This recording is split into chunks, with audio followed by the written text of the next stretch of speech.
Welcome back ख़वातीन और हज़रात। और ये महीना लंग कैंसर अवेयरनेस के हवाले से मनाया जा रहा है। लंग कैंसर जैसे नाम सुनते हैं हम, और परेशानी कैंसर तो जिसके साथ भी जुड़ जाए हमें बहुत ज़्यादा परेशानी होती है। लेकिन मैं हमेशा ये सोचती हूँ कि फेफड़े या लंग्स, इसके बारे में हमें ज़्यादा अवेयरनेस या ज़्यादा हमें ये तब पता चला है जब कोविड आया कि जी लंग्स जो हैं अगर वो इस तरह से नकारा हो जाएं या बीमारी उनको नकारा कर दे तो उसके बाद आपकी ज़िंदगी मौत का मसला बन जाता है। और हमने उसको कोविड के ज़माने में देखा कि किस तरीके से कितने ज़्यादा मसाइल और मसाइब हुए लंग्स के हवाले से। लेकिन हमेशा से प्रोग्रामिंग हो रही है स्मोकिंग को लेकर, दीगर चीज़ों को लेकर। मगर हम अब तो लंग कैंसर की क्योंकि अब बात आ गई है और इसका अवेयरनेस का पूरा मंथ मनाया जा रहा है दुनिया भर में, तो इस महीने में ख़ास तौर पे रिसर्च के हवाले से बात की जाती है कि इसमें मज़ीद फंडिंग होनी चाहिए, मज़ीद रिसर्च होनी चाहिए और इसमें मज़ीद हमारे पास रिजल्ट्स आने चाहिए। लेकिन पाकिस्तान में ज़ाहिर है जो हमारे कोर इशूज़ हैं, जो अभी बहुत छोटे लेवल के इशूज़ हैं, वही हमने उसी को ही सर नहीं किया है, उसी को ही अपने काबू में नहीं किया है। तो हमारे हवाले से इस मंथ में क्या क्या चीज़ें होनी चाहिए और क्या क्या बातों का हमें ख्याल रखना है, ये डॉक्टर साहब से हम इस वक्त पूछते हैं जो हमारे साथ मौजूद हैं। आप हमें कॉल भी कर सकते हैं, डॉक्टर साहब से सवाल भी कर सकते हैं। डॉक्टर साहब हमें लाहौर से ज्वाइन कर रहे हैं। प्रोफेसर डॉक्टर इरफान मलिक साहब इस वक्त हमारे साथ मौजूद हैं, हमारे पल्मोनोलॉजिस्ट। अस्सलाम वालेकुम।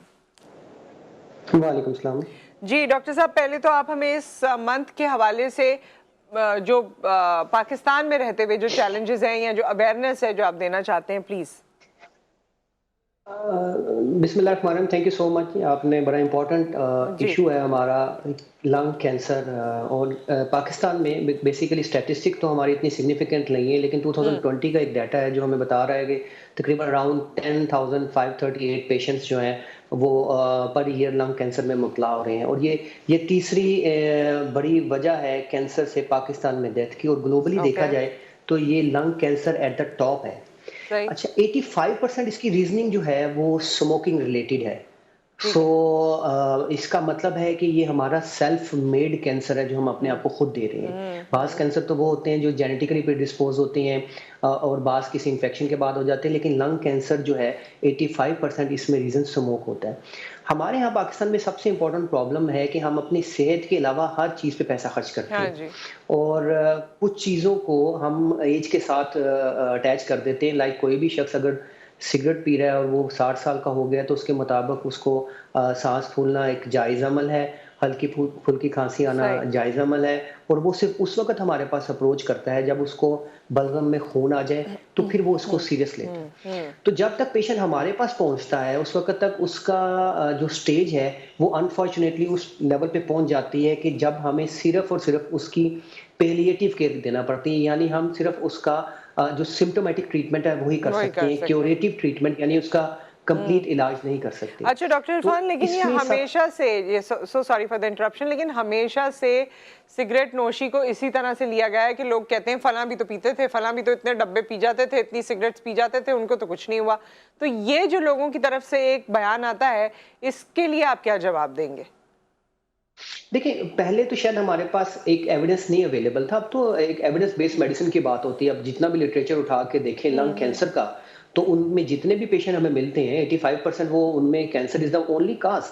अब आप ये कहेंगे कि हमने एक बंदे ने खुदकुशी की कोशिश की और उसकी डेथ ना हुई, तो इसका मतलब है खुदकुशी जो है वो उससे कुछ नहीं होता। तो मैं नहीं समझता कि ये एक वैलिड पॉइंट है। और इसका अब हर बंदे को पढ़ने का शौक है, एविडेंस देखे जाके जितना भी डाटा, इवन जो शौकत खानम का या हमारे कैंसर केयर हॉस्पिटल का है, उसमें क्लियर कट ये एविडेंस अवेलेबल है कि 85% रीजनिंग ओनली स्मोकिंग। ठीक है, so I think it's not a debatable topic now. और स्मोकिंग ही फैक्टर है जिससे लंग कैंसर होता है मेनली। अच्छा, लंग्स को लेकिन जिस तरह आजकल पिछले दिनों एनवायरमेंटल इशू हुआ, स्मॉग हुआ, बाकी भी हम देखते हैं कुछ लोग ऐसे इलाकों में रहते हैं या रेजिडेंशियल एरियाज हमारे यहाँ ऐसे बना दिए जाते हैं जो फैक्ट्रीज से या जहाँ स्मोक ज़्यादा है वहाँ से करीब होते हैं, और एनवायरमेंटल इश्यूज जो हमारे दिन ब दिन बढ़ते जा रहे हैं, इसका भी लंग्स हेल्थ पे फ़र्क पड़ता है? बिल्कुल ठीक बात कही। ये इस साल स्पेसिफिकली हमारे लिए पल्मोनोलॉजिस्ट के लिए एक नया विंडो हमारे लिए ओपन हो चुकी है कि इन्वायरमेंटल जो पोल्यूटेंट्स हैं वो भी एक डिजीज काज करते हैं जिसको कहते हैं COPD, P for pollution. So जो COPD है it is also a risk factor to develop lung cancer. तो एनवायरमेंटल जो एक्सपोजर है वो भी लंग कैंसर का बाइस बन सकते हैं। बिल्कुल ये एक इम्पोर्टेंट पॉइंट है जो हम सबको अपने ज़हन में रखना चाहिए। और ठीक है। स्मोक रिलेटेड वैसे ही अब बहुत ज़्यादा लिटरेचर अवेलेबल है जो हमें बता रहा है कि इस सिर्फ लंग नहीं, स्किन, आई का भी कैंसर हो सकता है और डिजीज़ेज़ भी इसके साथ एसोसिएटेड हैं। अच्छा डॉक्टर इरफान, क्या जिन लोगों को कोविड हुआ उनका आगे कोई इंसिडेंस बढ़ तो नहीं जाता कि उनको लंग्स से रिलेटेड बीमारियां हो सकती हैं या खुदा न खास्ता वो लंग कैंसर की तरफ जा सकते हैं? देखिए, कोविड से लंग कैंसर तो हम्म। अभी तक शायद केस रिपोर्ट में ही लिखा हो, लेकिन कोविड का इससे डायरेक्ट ताल्लुक नहीं है। यस, हम्म। कोविड से कुछ डिजीज़ेज़ बिल्कुल देखी गई जिनमें कोविड बहुत ज़्यादा इन्वॉल्व था। ऐसे सही। लोग जो कि वेंट पे रहे, जो हम्म। ऑक्सीजन पे रहे, तो उनमें लंग श्रिंकेज डिसऑर्डर बिल्कुल उनमें देखा गया कोविड इंड्यूस्ड लंग इंजरी के लिहाज से।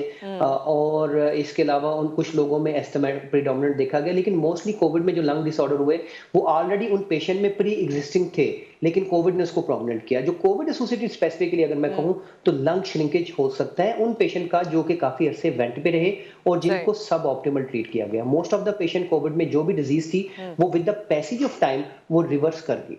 ठीक है। अच्छा डॉक्टर साहब, जाहिर है हर बीमारी की स्टेजेस होती हैं और कैंसर में भी हमने स्टेजेस देखा है।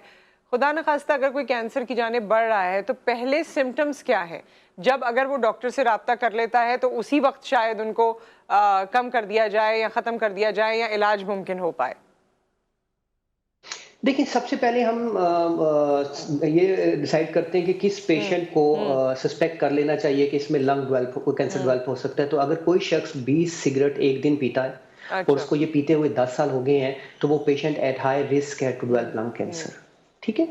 या अगर यही पेशेंट ने अपनी सिगरेट को छोड़े हुए 15 साल गुज़र गए हैं और उसकी एज 50 टू 80 के दरमियान है, तो उसको लंग कैंसर के लिए ज़रूर स्क्रीन करवाना चाहिए। This is the international oh! Guideline. अगर अनफॉर्चुनेटली छोड़ भी चुके स्क्रीनिंग हैं। हमारे यहाँ हुँ, छोड़ भी चुके हैं। आप 15 इयर्स हो गए उसको और 50 टू 80 ईयर उसकी एज है, तो उसको लंग कैंसर के लिए स्क्रीनिंग ज़रूर करनी चाहिए। सीडीसी की रिकमेंडेशन है। लेकिन स्क्रीनिंग तो हमारा अनफॉर्चुनेटली प्रोटोकॉल नहीं है। तो इसका मतलब है अगर किसी भी शख्स को अगर सिगरेट पीते हुए 20 सिगरेट पीते हुए 10 साल हो गए हैं और उसमें कुछ वार्निंग साइन आए, जिसमें सबसे इंपॉर्टेंट ये है बाज़ औक़ात आवाज़ बदल जाती है जिसको होर्सनेस ऑफ वॉइस कहते हैं। बाज़ औक़ात बलगम में खून आना शुरू हो जाता है। ठीक बाज़ है। औक़ात इनट्रैक्टेबल ऐसी चेस्ट पेन होती है जो कि रिस्पॉन्ड ही नहीं करती पेन किलर को। और इसके अलावा बाज़ औक़ात मरीज़ों में गिल्टी बन जाती है, गर्दन में बन जाती है या जिस्म के किसी और हिस्से में। और तो ये ऐसी वार्निंग साइन है इन पेशेंट में जो कि स्मोकिंग कर रहा हो कि उसको अपने डॉक्टर से रजू करना चाहिए। ठीक है, कॉलर हमारे साथ हैं डॉक्टर साहब इस वक्त, उनसे भी बात करते हैं। अस्सलाम वालेकुम। और कॉल डिस्कनेक्ट हो गई। ठीक है। सो एक तो ये आपने बता दिया। अच्छा, क्या इसमें कोई और ऐसी चीज़ भी है, ये उन लोगों के लिए जो स्मोकिंग करते थे वो तो चलें समझ आ गया, क्या वो लोग जो नॉन स्मोकर्स हैं उनमें बिल्कुल लंग कैंसर नहीं होता? नहीं, नहीं, बिल्कुल होता है, बिल्कुल होता है। और जैसे आपको हमने बताया 15 टू 20% तो वो लोग हैं जो लंग कैंसर नहीं करते और उनमें जेनेटिक प्रेडिस्पोज़िशन होती है और उस ठीक। वजह से उनको कैंसर डेवलप हो जाता है। तो बिल्कुल, डॉक्टर ऐसे लोग साहब एग्ज़िस्ट एक, करते हैं और लेकिन उनके हाँ, जी, जी, प्लीज़ कंटिन्यू। वार्निंग साइन वही रहते हैं, जो वार्निंग साइन मैंने आपको बताया। जैसे छाती में दर्द होना बहुत ज़्यादा जो मेडिसिन को रिस्पॉन्ड नहीं करेगा, आवाज़ का बदल जाना पेशेंट का, उसके अलावा बलगम में खून आना, फिर पेशेंट के वज़न का कम होना। सॉरी, ये बात मैं पहले मिस कर गया। वज़न भी कम होना शुरू हो जाता है, भूख भी नहीं लगती और यूजुअली फ़ीवर नहीं होता। क्योंकि अगर फ़ीवर हो तो हम कोई इन्फेक्शन ज़रूर सोचते हैं। अगर फ़ीवर के बावजूद ये अलामत हो और पेशेंट स्मोकर हो, तो फिर भी हम सोचते हैं कि पेशेंट को लंग कैंसर हो ठीक है। सकता है। कॉलर हमारे साथ मौजूद हैं। अस्सलाम वालेकुम। अस्सलाम वालेकुम। वालेकुम सलाम। बेटा क्या हाल है? ठीक है जी, शुक्र अल्हम्दुलिल्लाह। जी अरशद साहब।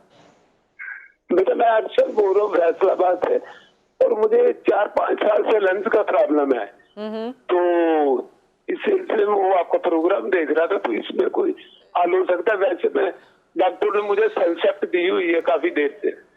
आपको क्या प्रॉब्लम है लंग्स का? किस चीज़ से प्रॉब्लम? वो कह रहे हैं आपका लंग्स सुकड़ गया है। अच्छा, ठीक है। ठीक है डॉक्टर साहब, आपको इनकी बात समझ आ गई? मैं ऑन एयर आपको बता देती हूँ। नहीं, सॉरी, मुझे हाँ, बताएं कि अरशद क्या साहब प्रॉब्लम आपको क्या है? ऑन एयर बताते हैं इस बारे में जो अवेयरनेस हो सकती है, क्योंकि आपकी आवाज़ भी उस तरह से क्लियर नहीं है। जी डॉक्टर साहब, ये कह रहे हैं कि इनके लंग्स श्रिंक हो गए, डॉक्टर ने ये बताया। ओके, उसकी ओके। और ये उन्होंने कोई उस दवाई का नाम भी लिया है इफ आई एम हाँ नॉट जी, रॉन्ग। वो दवा मुझे उस तरह याद नहीं है, पता नहीं। सेल्सर? हाँ, ऐसे ही कुछ नाम बताया उन्होंने। अच्छा, ठीक है, बिल्कुल ठीक है। सो अब हम लंग कैंसर पे बात करेंगे कि हम इस चीज़ पे बात करेंगे, पहले मैं बता दूँ कि ये जो डिज़ीज़ की बात कर रहे हैं, ये लंग श्रिंकेज डिसऑर्डर है। बेसिकली जिस तरह लिवर सिरोसिस होता है, इस तरह लंग सिरोसिस भी होता है। इसके 7 मेजर टाइप्स होती हैं और आगे फर्दर जी इसको 200 टाइप्स में डिवाइड किया जाता है। जैसे ये ड्रग्स की बात कर रहे हैं, इसका मतलब है इनको कोई लंग श्रिंकेज है जिसकी मेन वजह कोई कनेक्टिव टिश्यू डिसऑर्डर हो सकता है, जिसमें हम समझते हैं कोई जो स्किन का प्रॉब्लम, जोड़ों का प्रॉब्लम हो सकता है जिसकी वजह से ये लंग श्रिंकेज है।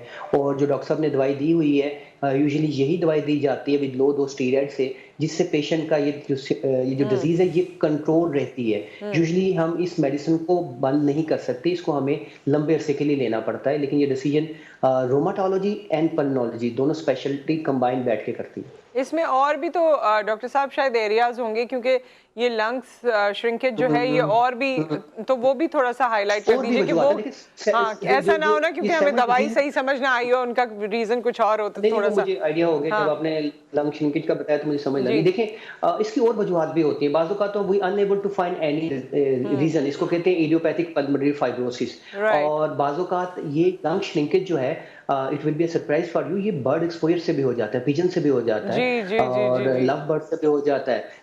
इसको ये भी लंग श्रिंकेज में आता है। इसके अलावा एक डिज़ीज़ सार्कोइडोसिस हमारी होती है, जिसमें जो टीबी से के इक्वल होती है, लेकिन उसको टीबी नहीं कहा जाता, उसमें भी ये प्रॉब्लम हो जाता है। एक डिज़ीज़ जिसका नाम एसएलई है, जो कि हमारी कनेक्टिव टिश्यू डिसऑर्डर है, उसके साथ भी हो जाता है। फिर एक अनदर ग्रुप ऑफ डिसऑर्डर है, सो ये कॉमन है जिनके साथ ये डिसीज़ तो एसोसिएटेड होती डॉक्टर है। साहब, वो लोग जिनको मुस्तकिल एलर्जी रहती हो, हमेशा नज़ले ज़ुकाम और जो छींकें वगैरह ये सारा कुछ, और अक्सर डॉक्टर्स उनको कहते भी हैं कि आप बर्ड्स अपने घर में ना रखें, पेट्स अपने घर में ना रखें, लेकिन उसके बावजूद भी वो लोग रखते हैं।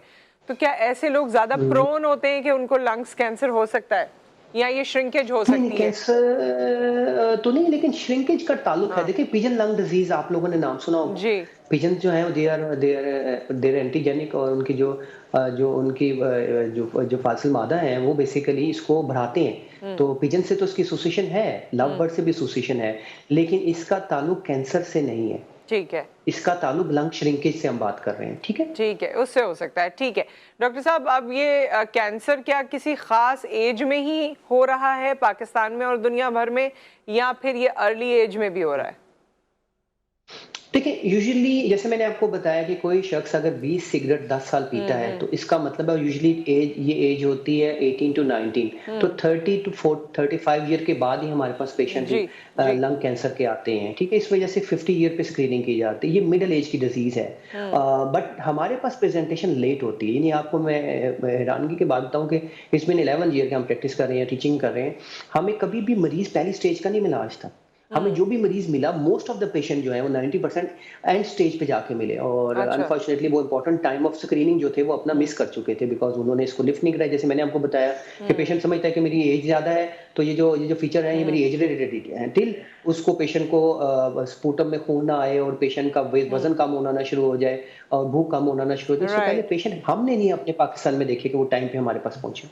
और वैसे भी डॉक्टर साहब हालांकि एक इसकी जो ओवर, टेस्टिंग है हाँ और जी इसकी जी, टेस्टिंग और जो डायग्नोस्टिक फैसिलिटी है, this is almost free of cost in Pakistan. आपको मैं बताऊं गवर्नमेंट सेटअप में ये फ्री ऑफ कॉस्ट अवेलेबल है। मगर हमारा वो जनरल एक एटीट्यूड है, कौन जाए क्या करें, छोड़ो पता एग्जैक्टली, नहीं क्या निकल आए। तो वो जो निकल आए के डर से जो है ना, वो बड़ा कुछ निकल आता है, इतना इंतजार कर लेते हैं, तो ये एक रीजन है। बिल्कुल आपने बिल्कुल सही बात। सही। Thank you so much doctor Irfan, आप हमारे साथ मौजूद रहे और आपने ये तमाम इंफॉर्मेशन लोगों तक पहुंचाई। आई होप के लोग इसे समझें भी, एक्सेप्ट भी करें और डॉक्टर के पास बर वक्त चले भी जाएं। और अपनी सेहत का ख्याल रखना, ये मुझे बिल्कुल सही से नोशन समझ में आता है, क्योंकि मेरे साथ भी ये चीज़ कहीं ना कहीं है, लेकिन फिर मैं अपने आप को ये बावर कराती हूँ कि नहीं है, मैं तो सबको कहती भी हूँ, तो ये हमें करने की ज़रूरत है कि जब सेहत का कोई इशू हो तो आप उसे पहले ही देख लीजिए, फर्स्ट स्टेप पे ही मसले को ख़त्म कर दीजिए। एक ब्रेक आ गया, ब्रेक के बाद वापस आते हैं।